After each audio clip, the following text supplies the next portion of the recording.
কলিয়াবৰত সংঘটিত হৈছে এক চাঞ্চল্যকৰ হত্যাকাণ্ড। পুত্ৰ জালালউদ্দিনে হত্যা কৰিলে নিজ মাতৃক। কলিয়াবৰৰ মিছাৰ হাতীগাঁও চাহ বাগিচাত সংঘটিত হৈছে এই হত্যাকাণ্ডটো।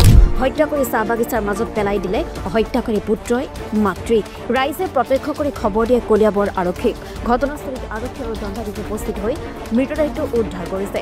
মৃত মহিলাগৰাকীৰ নাম সুজিতা বানু।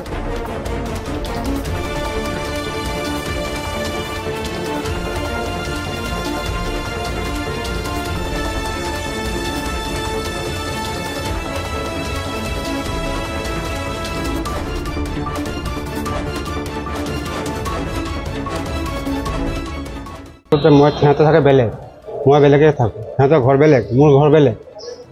এতিয়া সিহঁতে একেলগে থাকে, কি লৈ কাজিয়া কৰিছে, না কাজিয়া কৰাইছে নাই কৰা মই নাজানো।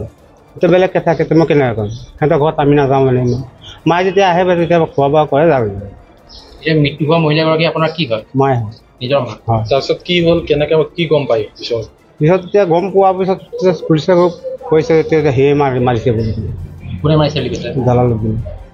জালালউদ্দিন আপোনাৰ কি হয়? ভাইটি। নিজৰ ভাতৃ। ভাইটি। মৃতদেহটো ক'ত পাইছিলে? প্ৰত্যক্ষ কৰিছিলে আপোনালোকে? হা, ক'ত দেখা পাইছিল মৃতদেহ? এইটো আমাৰ এই বৰ্তমানত জংঘলৰ মাজত? নাই ইমান ডাঙৰ ৰাস্তা কাণতেই, ঘৰৰ ওচৰতে নেকি? তাতে মানে বাচ্চাত ওজন কৰে যে, তো ঘৰ এটা সৰু মানে চালি এটা বনাইছে তাতে এইটো ঘৰত। মানে নিজৰ ঘৰৰ পৰা অকণমান দূৰত? অকণ দূৰত। কাটিছে। কিহেদি কাটিছে? জাহেৰে কাটিছে। ধৰিছে লৈ গৈছে। মাৰ বয়স কিমান আছিল? মাৰটো হ'ব প্ৰায় মা বুলি হ'লেও 50 পাৰ হ'ব, 60 মান হ'ব। ভাতৃয়ে কি কৰে আপোনাৰ? নাই একো নাই, এতিয়াতো একো নকৰে। তেওঁৰ বয়স কিমান?